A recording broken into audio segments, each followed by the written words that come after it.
Bonjour à tous. Chômage record, revendication de la génération Y, télétravail, diversité et mixité, emploi des seniors, financement des retraites, le travail et l'emploi sont au cœur de nos préoccupations de nos sociétés aujourd'hui. Voilà pourquoi s'est imposée à nous l'idée de cette émission. Alors bienvenue dans ce premier opus des décideurs de l'emploi sur Décideurs TV. Alors l'intérêt de cette émission pour vous, c'est que vous avez également la parole via le chat online à droite de cette vidéo. Alors n'hésitez pas à poser toutes vos questions. Pour cette grande première, j'ai l'honneur et la joie de recevoir Armelle Carminati, directrice générale Monde pour le capital humain et la diversité chez Accenture. Bonjour Armelle Pierre. Carminati, bonjour. Bonjour. Alors pour commencer peut-être un petit mot sur l'activité et le métier d'Accenture. Accenture, c'est une entreprise qui s'est promis une mission extraordinaire qui est de changer la façon dont les gens vivent et travaillent. C'est extrêmement vaste, ça nous autorise plein de métiers. Aujourd'hui, nos collaborateurs se reconnaissent dans 3 métiers principaux. Le conseil en management, ce qu'on appellerait le consulting en vrai jargon. Donc là, pour le coup, on est en amont, on est dans les CODIR, dans les COMEX et on essaie de guider nos clients pour viser juste et viser bien. Souvent, ça se fait à grands coups de technologie, donc il y a de l'informatique. Et souvent aussi, ils nous demandent de prendre des compartiments métiers entiers et donc on est dans l'externalisation également. Voilà, 3 beaux métiers. 3 beaux métiers. Rapidement, le nombre de collaborateurs. Alors, il va falloir parler vite parce que d'ici de la fin de l'émission, ce sera plus. On est à peu près à 260 000 collaborateurs aujourd'hui. Énorme. 5 000 Français. 5 000 Français, 28 milliards d'euros de chiffre d'affaires, si je crois.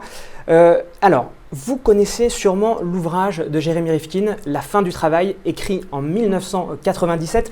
Rifkin pronostiquait que nous pourrons continuer à produire toujours plus avec toujours moins de travail et que celui-ci allait se concentrer dans le secteur de la connaissance.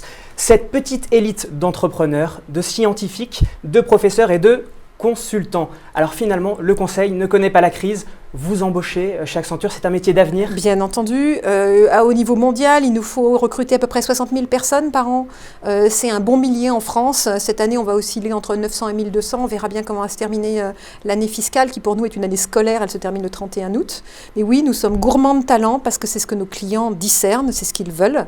Bien entendu, des talents équipés, engagés, etc. Mais oui. Gros recruteur. Alors, gros recruteur. Et alors, comment vous procédez? Alten, un autre cabinet de conseil en ingénierie, a annoncé vouloir recruter 1200 ingénieurs dans les mois qui viennent.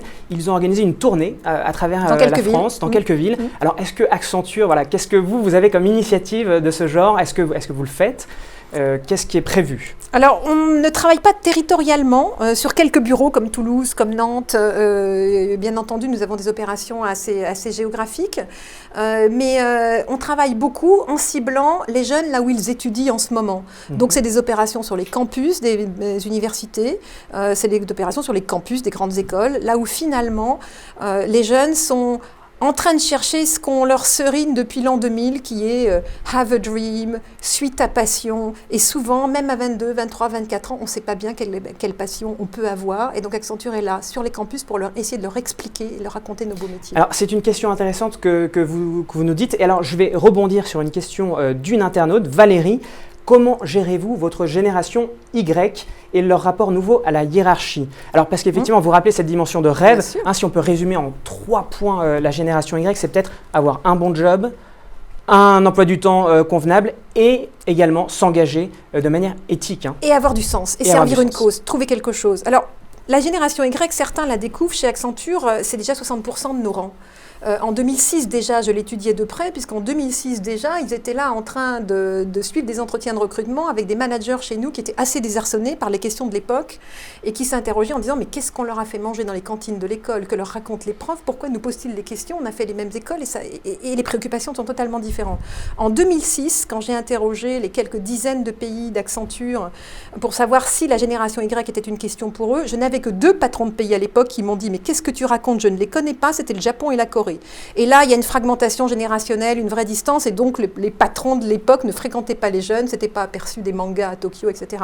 Mais ils sont partout, et le cri dès 2006 chez nous, c'était ils sont probablement encore très bien, mais quel est le mode d'emploi? Et donc, c'était vraiment un vrai appel à l'aide. Donc, on s'y est mis très, très tôt. Pour nous, c'est plus du tout une nouveauté. Donc, il y a une vraie volonté d'intégrer les revendications de la génération Y. Bien entendu. Alors, ça passe par quoi?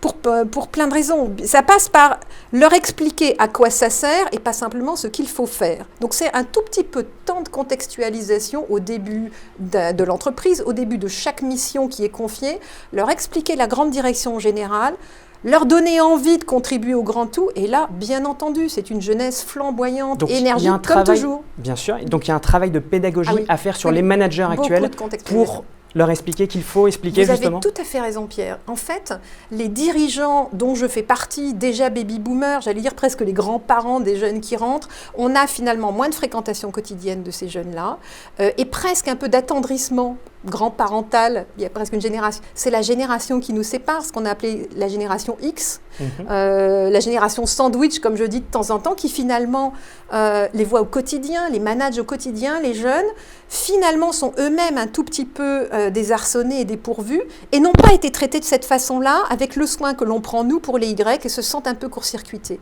Et donc, tout le travail sur la génération Y, il est fait depuis belle lurette et c'est des process RH, mais par contre, beaucoup de pédagogie pour ceux qui les managent en direct au quotidien, c'est les X, c'est probablement vous, Pierre. Alors moi, je crois que je fais partie de la génération Y. Déjà ? Ah bah oui. Parce que je crois que c'est de 79 à 1994. Moi, je suis de 83, donc je suis normalement dans la génération Y. Mais alors, on revient peut-être à un peu plus un côté plus prosaïque, puisque j'ai une question d'un internaute. Là, on parlait du sens, alors c'est important, mais j'ai une question de Clémentine qui me dit quel est le salaire moyen d'un consultant junior? Et oui, la rémunération, ça compte quand même. Les salaires, c'est des grilles. Garçon-fille, c'est pareil, c'est par école. Il y a des tranches qui peuvent osciller sur du bac plus 5, je vais me fixer là-dessus, entre du 34 et du 40 000 euros et plus. C'est vraiment public, c'est transparent, c'est annoncé aux écoles et il n'y a pas de négo. Voilà. Très bien. C'est clair la réponse, donc je pense que Clémentine a eu sa réponse. On connaît les horaires parfois de dingue des consultants, les missions difficiles, on vous emmène à droite, à gauche. Est-ce que justement la mission du directeur, de la directrice du capital humain, est-ce que c'est finalement chercher à les faire rêver pour les faire tenir? C'est ça finalement votre mission? On fonctionne tous à l'adrénaline d'une certaine façon. Alors chacun se la génère de la façon qui lui convient et là l'incube avec plus ou moins de toxique ou plus ou moins de bénéfices et d'élévation ou de mise en lévitation, j'oserais presque. Donc oui, déclencher la passion, une passion collective. On n'est jamais tout seul dans nos métiers, c'est des métiers de projet, on n'est jamais seul chez Accenture. Et dans ce cas-là, quand on est en équipage, ça vous porte. Alors là, au contraire, c'est plus des garde-fous pour essayer d'éviter à nos collaborateurs l'oubli de soi qu'il faut mettre en place, parce que ça, c'est dangereux. Et donc, on a tout un travail qu'on décline dans nos pays. Je l'ai décliné dernièrement en Hollande, en Belgique, c'est en train d'arriver en France, pour arriver à comprendre son propre carburateur, savoir quand on a des hauts, et là, pour le coup, tout va bien, savoir quand on a des bas et oser en parler, et y compris en tant que dirigeant, banaliser et démystifier cette question d'énergie qui, de façon totalement irréelle, serait infinie. Alors là, vous parliez de développement personnel du point de vue du candidat, mais je le comprends bien, mais finalement, du point de vue de l'entreprise, si on se passe du point de vue de l'employeur, finalement, est-ce que l'intérêt, l'objectif visé, c'est pas améliorer la compétitivité globale de l'entreprise en travaillant sur cette matière première qu'est l'homme finalement? Voilà, si on enlève un peu toutes les artifices, est-ce qu'il ne reste pas cette réalité brute qui est comment on améliore la compétitivité globale de l'entreprise? Bien entendu, appartenir à une entreprise compétitive, c'est marcher sur l'eau, c'est être sur le bon bateau derrière le bon capitaine avec du vent porteur. C'est ce qu'on se souhaite tous. On se le souhaite pour Accenture, et Dieu sait si on l'est. On le souhaite pour nos clients, et ça c'est notre promesse de valeur, c'est ce que l'on vend. Et bien entendu, cette promesse-là, ce sont les gens qui le font. Et donc, du coup, il faut que ces gens se sentent bien dans l'entreprise pour qu'ils travaillent bien. Il faut qu'ils se sentent juste au bon endroit, traités de la bonne façon et en train de rendre le juste service au bon client. Et là, tout va bien, tout est aligné. Alors, vous avez mené une enquête en 2011 sur la satisfaction au travail. Tous les ans. Tous les ans, vous le faites. Un salarié sur deux, si je ne me trompe pas, se déclare insatisfait. Et il y a notamment cette idée qui revient en force, qui est de ne pas avoir de visibilité sur la suite de sa carrière. Alors chez Accenture, Comment on accompagne les parcours? Alors, ce qui est intéressant, c'est que ça fait une dizaine d'années qu'on fait tourner un baromètre mondial. D'ailleurs, il tourne en ce moment, ce mois-ci, pour les 260 000 collaborateurs que nous sommes, donc bien entendu les Français. Je signale aux Français qui sont sollicités que ça clôturera le 20 juin, c'est-à-dire jeudi. Ces réponses sont importantes, c'est au moins 75 questions, bien entendu beaucoup d'analyses statistiques, scientifiques, qui permettent de mettre dans les mains de chaque chef de projet chez nous, de chaque chef d'équipe, pour peu qu'il ait au moins 5 collaborateurs à encadrer, son baromètre, qu'est-ce qui va mieux, qu'est-ce qui va moins bien, et où il doit réguler les choses dorénavant cette année. Et chaque dirigeant, chaque manager a des objectifs de fin d'année pour améliorer ça. Quand on roule tous de cette façon-là, avec des chiffres, de la mesure, et pas simplement une perception informelle du climat, on sait agir vite et on sait ouvrir les bonnes conversations et ne pas complexifier les politiques RH tous azimuts à contresens de ce que veulent vraiment les gens. Alors, je reviens sur la question de la rémunération, parce que je rebondis sur une question d'un internaute, Capu, qui me dit « Ce n'est pas un peu dépasser les grilles de rémunération par école, la rémunération aux compétences, c'est pour quand ?» Il y a une façon de rentrer dans le métier du conseil, de l'informatique technologique ou de chez nous qui est assez juste, je pense. C'est tout le monde au top départ de la même façon. On prend le pari que les grandes universités mondiales et les grandes écoles ont finalement mis en route les talents avec une bonne sélection. Mais surtout derrière, on met en place des sujets de vigilance infinie à partir du moment où le pas est passé et le seuil est franchi dans la maison, des sujets de vigilance sur les profils rares. Et les profils rares, ça peut être les diplômes pas courants, les parcours pas communs et moins linéaires que le standard, des profils plus rares parce que d'origine, d'histoire totalement différents, de croyances différentes, d'orientations différentes. Là, et là, c'est de la vigilance de facto à l'année et même au trimestre d'ailleurs. Alors là, je rebondis sur votre dernière phrase, on est au cœur donc des problématiques de diversité. Bien sûr. Comment vous faites pour repérer finalement des talents, d'où qu'ils viennent? Voilà. Des quartiers difficiles, des grandes écoles, de différents pays. On a des processus de recrutement chez Accenture qui sont restés limpides depuis une trentaine d'années. Et on n'en a jamais démordu. On ne lit pas l'horoscope, on ne fait pas de graphologie. On a une série d'entretiens RH d'abord, de managers ensuite, une étude de cas pour arriver à mettre tout le monde finalement avec les mêmes jouets. Et c'est là qu'on commence à repérer non seulement la rapidité, mais aussi le comportement, la capacité à s'organiser en groupe, à attirer la confiance. Et là, on est dans le début de l'histoire de ce que c'est que le conseil. Si on arrive à se faire confiance à l'entrée, indépendamment du diplôme, le client nous fera confiance. Mais aussi. Vous vous rendez sur les campus, les différents campus, entendu, les différentes écoles, les différents quartiers? On a un grand nombre de university teams. Alors, on a gardé le nom anglo-saxon. University teams, ce sont des anciens d'universités, des anciens de grandes écoles qui ont pour mission d'aller animer les campus et raconter leur métier, donner des cours, coacher les jeunes avant qu'ils viennent dans les vrais entretiens et le vrai parcours du recrutement chez Accenture, et donc leur donner le petit coup de pouce pour que finalement ils donnent le meilleur d'eux-mêmes.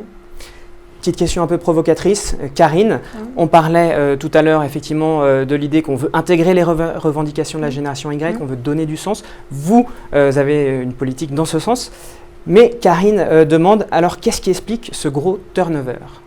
Est-ce qu'effectivement il y a un gros turnover? C'est tout simplement le business model.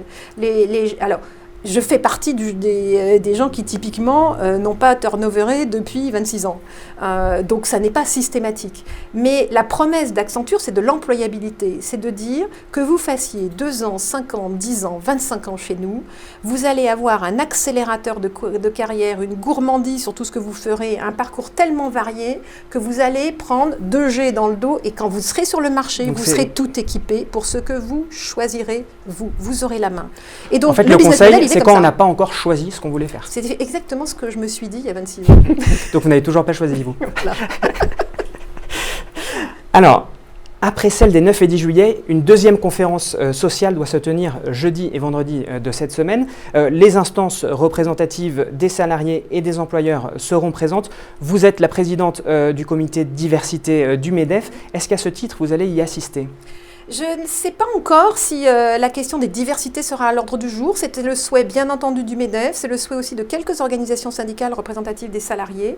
On a un joli outil qui s'appelle le baromètre de perception du climat d'égalité des chances que j'ai mis au point dans le cadre de ce comité diversité avec une dizaine d'entreprises qu'on a fait tourner l'année dernière, en février 2012. Cette année encore, en mars 2012, les résultats sont tout chauds, je les ai dans mon carton.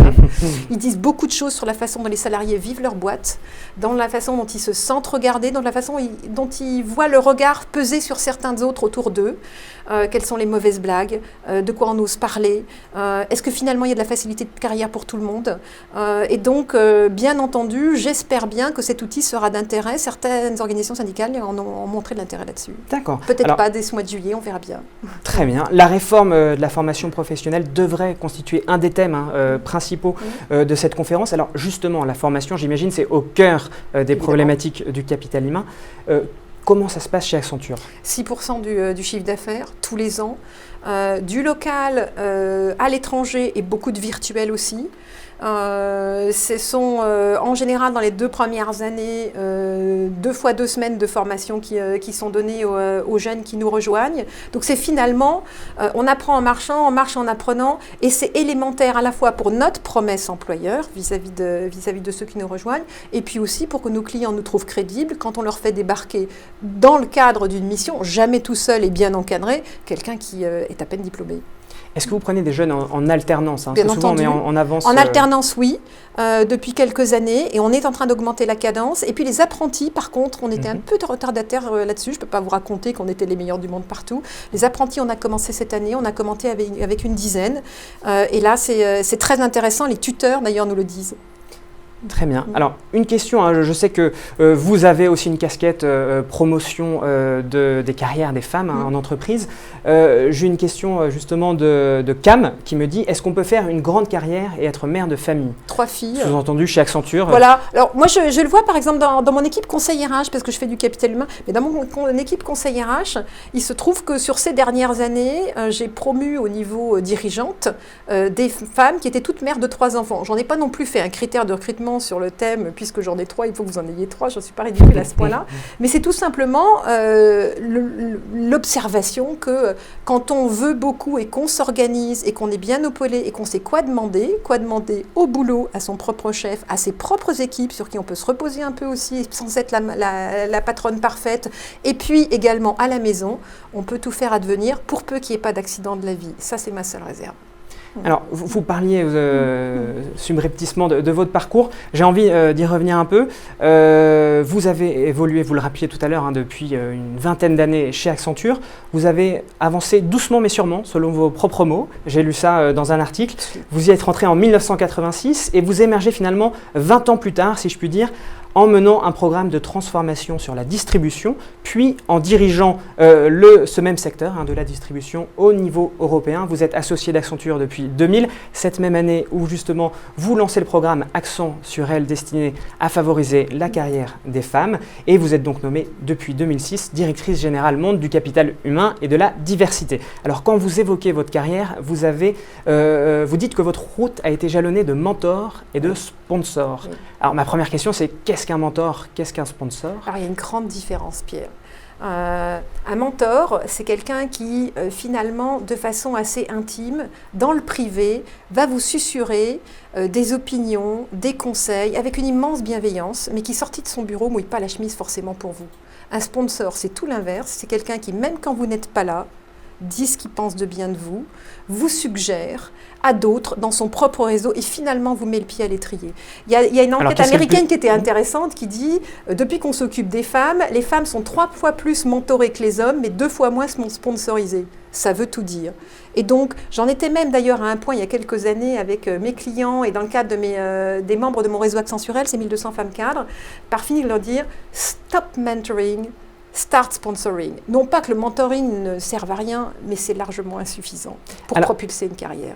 Alors j'en reviens à une question qui a été posée au tout début, qui va dans le prolongement de votre réponse, qui était justement ces réseaux. Là, vous parliez des femmes qui sont pas suffisamment sponsorisées, mentorées mais pas suffisamment sponsorisées. Donc l'importance peut-être de créer un réseau interne en entreprise. Je fais une petite promo, Décideur TV a couvert SNCF au féminin, un grand réseau, le week-end dernier. Qu'en est-il chez Accenture? Y a-t-il un réseau effectivement interne? Le programme Accenturel, c'est du dehors. Intramuros, c'est le programme maison depuis 2000-2001. Depuis 2004, sous le même nom et sous la même étiquette, c'est un réseau qui est ouvert à des femmes cadres dans des grandes organisations qui finalement nous ressemblent à nous, Accenture, parce que les codes sont les mêmes et les codes invisibles sont encore plus les mêmes. Et donc effectivement, c'est un réseau extrêmement actif. Je collabore beaucoup avec les autres réseaux féminins. En aucun cas, il faut être égoïste quand on travaille sur ces sujets-là. Si on veut faire avancer sa propre boîte et ses propres sujets, il faut faire avancer le reste de la société parce que avancer avant contraire, c'est juste du ralentissement. Donc oui, coup de chapeau à tous les réseaux que vous pouvez inviter, surtout faites-le. Très bien, l'invitation est prise. Qu'est-ce qui vous différencie de vos concurrents, nous demande Clémence. Je pense, j'espère que vous l'entendez, la passion. Un tel océan de possibilités, 260 000 personnes, 150 pays, 17 industries servies, 3 métiers minimum, sans compter, et je ne l'ai pas mentionné, les fonctions de support qui sont des vrais aussi sujets de carrière. Ce sont des parcours à votre main. Est-ce que vous êtes passée de consultante à une fonction support? Voilà, tout RH. à fait. Donc c'est un moyen d'évoluer. Exactement, c'est des vrais moyens d'évolution. J'ai connu aussi des financiers, des contrôleurs de gestion qui sont passés dans le conseil auprès de populations financières. Donc la mobilité est internationale également. On peut travailler sur un tout petit compte ou une petite branche d'un grand groupe mondial parce que la branche est en France, ou au contraire dans de la multinationale. Je pense que la dimension d'Accenture et la vitalité de croissance, c'est juste des opportunités tous les jours pour ceux qui en sont. Très bien. Comment on améliore l'engagement des collaborateurs au quotidien? On a déjà un peu parlé de ça, mais comment sur le long terme? Il y avait beaucoup de questions sur l'argent, et bien entendu, c'est un des 6 sujets. Mais il y a finalement 6 critères, 6 leviers sur lesquels on se dit qu'on est bien dans son job, en ce moment au bon endroit. Vous posez-vous cette question, chacun d'entre nous peut le faire, je me la pose régulièrement et ça peut me donner envie de déclencher. C'est le job que je fais, c'est-à-dire c'est quand même mon quotidien. C'est les opportunités auxquelles ça me promet, et en ce sens-là, Accenture, c'est un tel ascenseur vers des champs de possibles infinis que c'est une grosse promesse qu'on tient. C'est les gens avec qui je travaille, parce que finalement, mon énergie et ma passion, c'est aussi l'interaction humaine. Et ça peut être les gens avec qui je travaille dans mon entreprise, chez mes clients, ça peut être mes fournisseurs, l'écosystème peut être très vaste. C'est l'environnement et les conditions, j'allais dire, pratiques, logistiques, techniques de travail. Une entreprise high-tech comme Accenture, sur lequel de chez moi, je peux imprimer bâtiment de Sao Paulo, 3e étage, bureau B12 sur l'imprimante couleur, une page de papier, parce que j'ai quelqu'un qui est en caméra, je le fais de chez moi, et ça, depuis toujours, c'est ainsi. Et donc la qualité technologique vous porte et vous met même au contact de gens sans prendre l'avion. C'est la rému, bien entendu, la rémunération et la reconnaissance, parce qu'il n'y a pas que du monétaire. Oui. La reconnaissance immatérielle, un chef qui vous connaît par votre prénom, qui vous dit bonjour, qui ne vous pose pas tous les mois le « à propos, c'est quoi ta famille ?» Ah oui, c'est vrai, tu avais des enfants. Voilà, quelqu'un qui vous situe et pour qui vous comptez. Donc cette reconnaissance émotionnelle, elle est indispensable. Et puis, 6e pilier, un vrai alignement avec la culture de la boutique. Quand on se sent en osmose avec la culture de son chef et de son patron, là, pour le coup, il y a une vraie exaltation. 6 sujets, vous prenez la liste tous les 3 mois, parce que tous les 3 mois, ça changera. C'est jamais stable, ces trucs-là. Votre humeur changera, votre situation de vie changera, et puis même votre perception du contexte de la boîte. Et tous les 3 mois, vous pouvez vous refaire la liste de qu'est-ce qui va pas, qu'est-ce qui est important pour moi en ce moment. Et pour nous, d'ailleurs, ça rythme tous les entretiens annuels. Alors, je recevais dans une autre émission qui s'appelle Les Décideuses, Marie-Laure Sauty-Chalon, qui a eu cette phrase que vous connaissez peut-être. La première année, en général, on est mauvais, enfin on est moyen. La 2e année, on est excellent. Et la 3e année, on commence à se dire qu'on ne sait pas trop on commence à s'ennuyer. Voilà. C'est quoi la suite? Est-ce que vous partagez un peu cette vision? Bien entendu. À la maison, d'ailleurs, mon mari connaît très bien ce questionnement sur « bon, ça y est, tu commences à t'ennuyer, c'est quoi la suite ?» Jusqu'à présent, la maison Accenture a toujours grandi plus vite que moi. Et donc, j'ai toujours trouvé un interstice, une suite quelque part. Vous citez un mouvement dans ma carrière, mais j'en ai eu bien plus que ça. Puis, à un moment donné, ce ne sera plus le cas. Et donc, ce sera le moment et ce sera joyeux. Parce que je saurai pourquoi. Alors, c'est aussi ça, les décideurs de l'emploi sur Décideur TV. C'est des gens qui s'adressent à vous directement dans un but très précis. J'ai Valérie qui me dit « À qui peut-on envoyer son CV ?» À vous, avec un petit smiley. Mais oui, bien entendu. Je me fais un point d'honneur Alors, je peux louper des mails, mais à moi, armel.carminati@accenture.com, mais aussi en France à Anissa, ANI2SA.DEAL, qui est notre directrice du recrutement en France, femme fantastique. Elle suivra votre dossier. Eh bien, vous voyez, Valérie, vous n'avez plus qu'à écrire votre lettre de motivation, votre CV, Bien et entendu. c'est parti. Et on a un chouette cycle aussi, Accenture Recrute, bien entendu. Évidemment. Priscilla, combien représente le pourcentage de conseils en stratégie chez vous? Donc là, on est dans une logique très métier. Effectivement, il y a du conseil en management. Au niveau mondial, les consultants, le management consulting, c'est 25% de nos collaborateurs. Au niveau français, c'est à peu près la moitié, je le mettrais à peu près comme ça. D'un pays à l'autre, c'est totalement différent. Les métiers qu'on offre sont vraiment variés, mais c'est à peu près l'ordre de grandeur. Peut-on postuler aujourd'hui pour Accenture sans expérience préalable à l'international? C'est BAT P2B qui demande ça. Alors, c'est par bureau et par pays. Si vous le faites auprès d'Anissa, elle vous dira allez poster votre demande à Londres, à Dieu sait où, à Bangalore, à Manille ou à Joburg. C'est par pays. Et ça veut dire, dans ce cas-là, se préoccuper de savoir pourquoi on les intéresse, à part avoir envie soi-même de prendre une bonne expérience. Qu'est-ce qu'on leur apporte, en quoi on est différenciant, parce que la compétition sera locale. C'est clair. Est-ce qu'on n'est pas vu comme des intrus au sein d'autres entreprises, donneurs de leçons? Donc là, il parle du métier, de consultant. Est-ce qu'effectivement, c'est parfois l'a priori qu'on peut avoir de dire… Le consultant voilà, usurpateur. les clients nous disent mais qui êtes-vous pour nous donner des leçons? Exactement, surtout avec vos petits jeunes de 23 ans. Et que vous facturez en plus, en général, très cher. Parce qu'ils sont bien encadrés, bien équipés et bien formés et jamais tout seuls. Oui, ce qu'on apporte déjà, et c'est, j'allais dire, toute la magie du regard extérieur, quand vous voyez en 3D, quand vous êtes plusieurs, et vous voyez en 3D, et même en réalité augmentée, quand vous avez vu autre chose avant. Quand vous êtes dans le système, et moi-même, d'ailleurs, pour améliorer le propre système Accenture, il faut sans arrêt en parler à l'extérieur. C'est pour ça, d'ailleurs, que j'ai la joie de faire le métier dehors, consulting, et en même temps dedans, pour m'assurer sans arrêt que je ne m'accoutume pas au statu quo. Et finalement, le consultant, il déboule pour stopper le statu quo parce qu'il faut changer quelque chose et de l'intérieur, parfois on ne le voit plus. Ce n'est pas un manque d'intelligence, c'est une vision qui s'aplatit. Et oui, c'est effectivement ce regard extérieur, nouveau et en 360. On arrive au terme de cette émission. J'ai envie de vous poser une question peut-être un peu plus politique. Est-ce que vous pensez, comme Michel Sapin et François Hollande, que la hausse du chômage sera enrayée d'ici la fin de l'année? En tout cas, chez Accenture, on se préoccupe de l'emploi. On est certes employeur. Est-ce qu'on est capable, dans ce pays, d'inverser une courbe de tendance aussi forte en moins de 6 mois? Je ne suis pas devin, je ne fais pas de prédiction, et pourtant Dieu sait si j'aime les systèmes mathématiques, on n'en a pas parlé, mais dans les systèmes RH, on fait beaucoup de prédictifs aussi. Oui. Je me préoccupe de le faire pour les trajectoires des gens de chez moi, pour essayer de prévoir, par exemple, en termes totalement scientifiques, quelles peuvent être les raisons du départ, qui pourrait partir, qui n'a pas assez pris de vacances, qui mériterait un peu de formation, etc. Je me garderais bien d'appliquer cette science-là sur quelque chose d'aussi complexe que mon pays. Eh bien, ce sera le mot de la fin. Armelle Carminati, merci beaucoup d'avoir répondu à nos questions. Merci aux internautes qui nous ont suivis. Et vous l'avez compris, le rendez-vous est pris. Tous les mardis, dorénavant, de 12h30 à 13h, nous recevrons chaque semaine un nouveau décideur de l'emploi. Merci beaucoup, à la semaine prochaine. Merci Pierre. Merci Armelle.